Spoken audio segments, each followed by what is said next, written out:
Good evening, Assalamu alaikum rahmatullahi wa barakatuh, and welcome to News in Focus. My name is Faraz Patel. We'd like to thank you, the viewer, for staying with us here on Hilaal TV, DSTV channel 347. What we saw over the weekend in Gaza had put a lot of doubt, a lot of concerns with regards to the current ceasefire. Remember, in the first phase of the ceasefire, which of course was concluded between Hamas and Israel.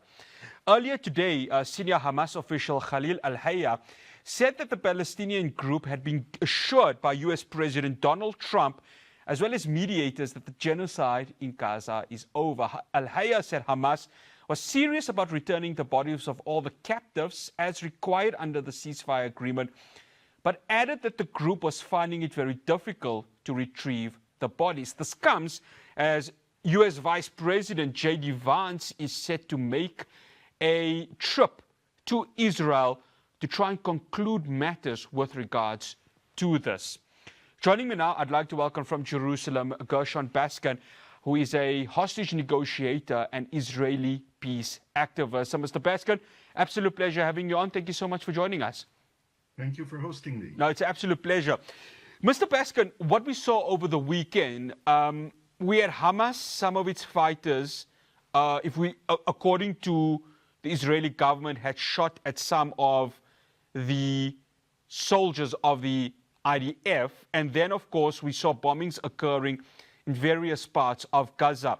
Is it safe to say, and I've been following you on social media, that this current ceasefire had been breached by both Hamas and the Israeli government? Right. I think that there have been substantive breaches by both Israel and Hamas. This is to be expected. Unfortunately, more people were killed. Both two Israeli soldiers were killed, and I think over 40 Gazans were killed. And this is something that the Americans have weighed in very heavily, including right now Mr. Witkoff and Mr. Jared Kushner are in Jerusalem. And as you mentioned, the vice president is on his way or has already landed here yet. I don't know. But the main purpose of these American visits here is to lock in the ceasefire and make sure that it holds. They have told the Israelis to hold back and to only act in self-defense when they need to, but it's not accepted by the United States that Israel breaks the ceasefire. They have also assured, as Dr. Khalil al-Hayya said, that Hamas is making the efforts to find the bodies. There are objective difficulties on the ground in Gaza that make it difficult for Hamas to retrieve all the bodies. Israel is partially responsible for some of those difficulties, in that the IDF, the Israeli army, is sitting on 53% of Gaza, and Hamas cannot look in the areas where the IDF is. Plus, there are thousands of Gazans who are unaccounted for, who are probably buried underneath the buildings that Israel bombed during the 2 years of the war. And why shouldn't we think that there is Israeli deceased hostages under those buildings as well? It's very likely that they are. So this is a very difficult mission to accomplish. I think Hamas made a mistake by not saying in advance, when they were negotiating the deal, that while they could return all 20 living hostages at one time within 72 hours, returning the bodies of the deceased hostages will take considerably more time. They didn't say that. They should have. Yeah, that's what I want to bring in, Mr. Baskin, because you've mentioned there that these deceased bodies are sitting under the rubble, and it takes quite a long time. So whether they're in Deir al-Bala or in Khan Yunis, wherever these obviously Israeli captives or the dead Israeli captives are at this moment, there is that difficulty of retrieving them. Now, my understanding with regards to this is that the Israeli government seems to have no patience with regards to this. Twofold. How difficult is it to get these captives, number one, and number two, is this by design that Israel is having this lack of patience, so that when you listen to the far right of this Israeli government, they want by all means to go ahead and continue what we are seeing right now in Gaza, the 2-year destruction that has occurred there? Right. Objectively, as I said, it's very difficult to find the deceased hostages there. They may be buried under the rubble. I believe that many of the commanders from Hamas who were in charge of burying the hostages are no longer alive because Israel killed them. So there are very few people who know the exact location. There are still 15 deceased hostages that are missing, and they're searching for them. And as long as this international mechanism that was built into the agreement with the participation of Egypt, Qatar, and Turkey are helping Hamas to locate the bodies and are guaranteeing that Hamas is making all the efforts to do so, and the Americans are checking up on that. There is no reason for people in the Israeli government or the Israeli media to claim that Hamas is breaching the agreement in this case. There are people in the Israeli government who are opposed to the agreement and have been looking for every reason to renew the war at any given time. This, of course, is something that the United States will prevent, and have told Israel very firmly that there is going to be no tolerance for Israel trying to renew the war, whether it be provocations in Gaza or provocations at the Al-Aqsa compound in Jerusalem or provocations in the West Bank that could lead to the renewal of the war. From the American point of view, from President Trump's point of view, the war is over, and it has to remain over. Mr. Baskin, you would know best, obviously sitting in the negotiating table, the difficulties. I wasn't actually at the table. No. I'm saying, I'm a back channel negotiator. Yeah. But what I'm saying is, you would have the experience of knowing what would have happened during this round of ceasefire negotiations. It was complex. It was really so much with regards to how these phases were going to go ahead. In terms of genuine aspects to it, are we at a case where both parties can still agree to it from a genuine perspective? I don't think they have a choice. I think that both Trump locked Netanyahu into the deal.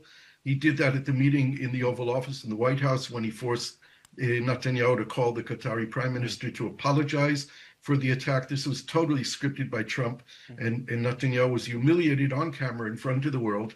And then Trump told him he had to agree to the end of the war, that he assured Netanyahu that he would get all the hostages back, but the war was over.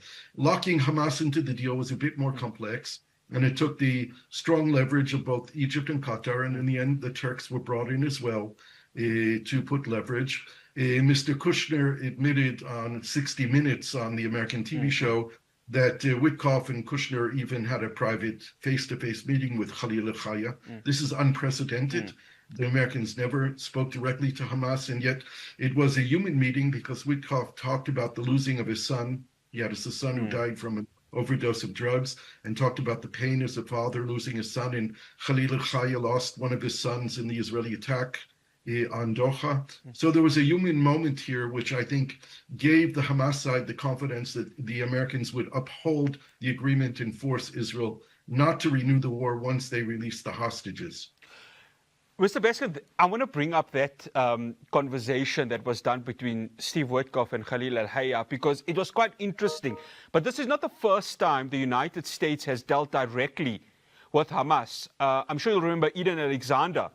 There was a bypass of Israel. So Israel would have wanted them, or wanted themselves to be part of this negotiation, whether it's with Hamas or whether it's with, obviously, the release of Eden Alexander, which happened earlier this year. What does that tell us about the Trump administration saying, well, maybe we can have conversations with Hamas, even though we don't see eye to eye on a lot of aspects of this? Right. Well, first of all, it was Adam Boehler, the hostage person in the Trump administration, who talked directly to Hamas about Eden Alexander. And then Bashar al-Bahbah, who's not an official of the Trump administration, but a Palestinian American who supported President Trump in the campaign days and created an organization of American Arabs for Trump. He was in Doha for an extended period of time, and he was talking to some of the Hamas leaders as a go-between the U.S. government and the Hamas leadership. I think what we have witnessed over and over again is the unprecedented nature of the Trumpian diplomacy. Trump has no red lines if it means the ability to reach a deal. And not only did Witkoff and Jared Kushner speak directly with Hilaal al-Hayya, at the signing ceremony that was done at 2 o'clock in the morning, the Israeli delegation and the Hamas delegation were in the same room sitting across from each other. Each side denies that that's the case, but we've seen video of both the Hamas delegation of 4 Hamas people and the Israeli delegation in the same room with the Qataris, the Egyptians, and the Turks, initially, or signing the agreement actually that early morning, 2 o'clock in the morning, when the deal was done. Parties in conflicts of this kind always say that they don't talk to terrorists. And at the end of the day, if they want to achieve something which is in their interest, they do. They find ways of doing it. Israel has been talking to Hamas for 18 years through me and through other intermediaries. I'm an Israeli citizen. It's actually illegal for me to talk to Hamas. And yet I've been doing it for 18 years, and I've done it officially and non-officially. What is unprecedented now is that the Americans directly, the chief envoy of the president of the United States, spoke directly to Hamas. I wouldn't necessarily see this as a pattern, that's something that's going to happen over and over again. My understanding is that the US government would prefer not to have to talk to Hamas again and to deal with other Palestinians about moving the peace process forward, as well as other Arab states, including a non-Arab Muslim state like Iran. The Americans are interested in renewing peace talks with Iran and seeing if Iran can be even brought into the Abraham Accords. This is what President Trump has said. Mr. Baskin, I will continue this conversation after the break. Of course, as we sit right now, concerns still are there with regards to the fragility of this ceasefire. But can we have one where it sees all phases of this deal occurring? My conversation with Gershon Baskin continues after the break.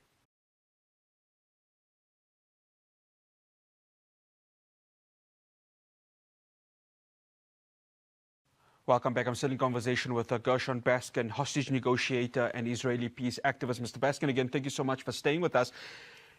I think the concerns across the world, what we saw over the weekend, is whether we will see all of the phases of this ceasefire being fulfilled. What we saw, of course, in March has many of the world's citizens worried. I, for one, have the same concern, because I do not want to see more women, children, elderly being killed by Israel. Can we see this being fulfilled, Mr. Baskin? Can we see all phases being fulfilled? I've watched many interviews with you, and you seem to be optimistic with regards to this. First of all, I'm optimistic anyway about everything. It's in my DNA. But I am optimistic about this deal because the major difference between March and now is that March was a bad deal. It was a partial deal. It was a ceasefire for 60 days without a guarantee that it would continue, and a lot of escape points within the deal. It was a release of some of the hostages and not all of them. And the biggest difference between March and now is President Trump. And President Trump, who projects American power, imposed his desire for this war to end on Netanyahu, and the Americans imposed it on the mediators to impose it on Hamas. So we have a very different situation now. When they're working on the next stages of the deal, the most important thing that happens to happen immediately is in accordance with the large increase in humanitarian aid and the distribution of humanitarian aid in Gaza by the international organizations, not by the Gaza Humanitarian Foundation, is the establishment of the Gaza temporary government, the committee that they're calling, that would be running Gaza for Gazans. It would be linked in some way or another to the Palestinian Authority in Ramallah, so that we don't have two separate Palestinian governments, but looking toward the future when Palestinians will hold elections and there'll be one Palestinian government. Once there is a new Palestinian governing authority in Gaza, there will be the deployment of a Palestinian police force. The government and the police force will be not Hamas, and they won't include Hamas people. There are 10,000 cadets who were trained over the last months in Jordan and in Egypt, ready to be deployed, but they need a Palestinian governing body to work under. This week, there is hopefully going to be a United Nations Security Council resolution providing international legality and legitimacy for the agreement and providing a mandate for the creation of the multinational stabilization force. Now, whether that will be a UN Blue Helmet force or some other construct like the multinational force in Sinai that was created after the Israel-Egypt peace deal many, many years ago, which still works and is still a good model. They'll come up with some kind of model. The international community, countries that are willing to send personnel to Gaza, have informed the Trump administration that they will only do it with a UN mandate. So that is hopefully going to happen this week. There will be a UN Security Council resolution. And then we need to see the reconstruction of Gaza happening. Winter is coming. It's a cold, wet winter in Gaza. 2 million people don't have housing. They need to bring in tents and caravans and create a place for temporary housing for the 2 million Palestinians who don't have a roof above their heads. And they need water, and they need electricity, and they need sanitation and sewage. So there's a lot of work that has to happen, a lot of moving pieces that have to come together at the same time. And that's the reason why the American vice president is here and why the two chief American mediators, Witkoff and Kushner, are here. And I assume that they will visit other places in the region while they're here as well. I want to bring in J.D. Vance, of course, is in Israel at this very moment. What is his role with regards to what we're about to see in the next coming days? I read a quote on Al Jazeera that a senior U.S. official told Itamar Ben-Gvir, you need to accept the terms of the ceasefire. Remember, he's been very vocal, and if I stand to be corrected, he released a video saying that they need to go ahead and dismantle Hamas.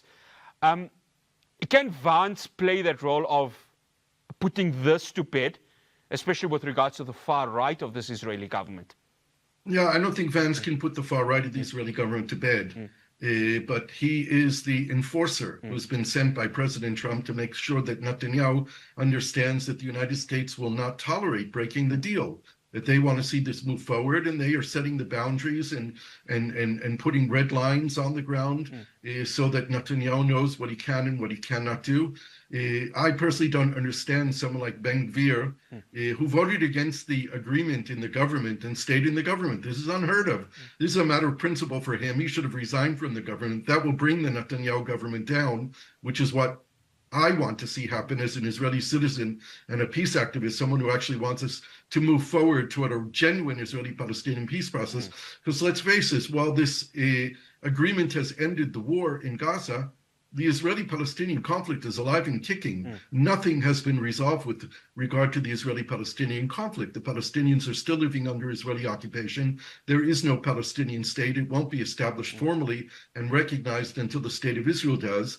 And that's what needs to happen. In order for that to happen, the Israeli people need to go to elections and elect an entirely new government and send Mr. Netanyahu packing, hoping that we'll never see him in public life again.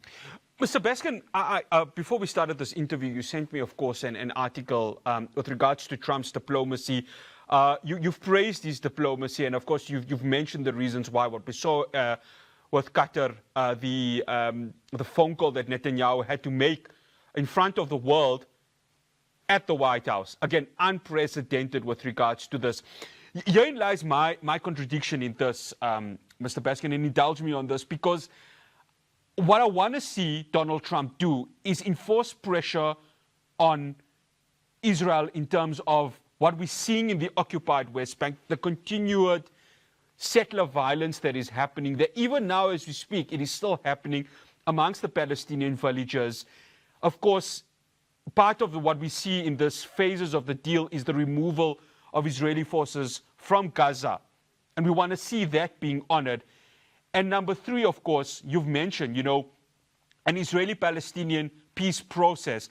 But at this very moment, the United States does not recognize the state of Palestine. What we saw with many Western nations occurring in last month, UN General Assembly. Can we see that happening from Trump in terms of really showing a superior force of his diplomacy within the Middle East? Yeah, we don't know. And what we do know about Donald Trump is that he's completely unpredictable. And he can reverse his policies and his opinions 180 degrees overnight without anyone on his team knowing that he's doing it. What we have seen from Trump in this agreement, in his 20-point plans, is for the first time Trump and his people have talked about Palestinian rights. That has never been spoken about by the Trump administration or any people in the Trump administration. Palestinian rights has to equal Palestinian independence, self-determination, and statehood. Of course, as more countries recognize the state of Palestine, nothing really changes for the lives of Palestinians under Israeli occupation. That will only change when Israel recognizes the state of Palestine. That needs to happen. And perhaps we can help to Trump move in that direction, because certainly if the United States were to recognize the state of Palestine, then Israel would not be able to stop that from happening in reality with speeding up negotiations between Israel and Palestine to make sure that that happens. We have a region in the Middle East that wants to integrate Israel into the region. But their conditions are quite clear, including the Saudis, which is the most important Arab country in the region. There must be a Palestinian state before Israel is really welcomed into the region. Israel has the Abraham Accord agreements with the UAE, with Bahrain, with Morocco, but the rest of the Middle East is waiting for Israel to accept and honor and respect the rights of the Palestinian people. What we all need to understand is that there's an equation down on the table. Israel will never have security if Palestinians don't have freedom, and Palestinians will never have freedom if Israel doesn't have security. So we really need to exploit the willingness of the region to engage and create a regional framework for security and economic development and prosperity for all the peoples in all the states of the region. Gershon Baskin, absolute pleasure having you on. Thank you so much for joining us. Thank you. That's Gershon Baskin, Israeli peace activist and a hostage negotiator. Well, after the break, we come back home. The ANC and COSATU have reaffirmed their historic alliance. I'm going to be speaking to the ANC, and then immediately after that, I'll be speaking to COSATU. Do stay tuned.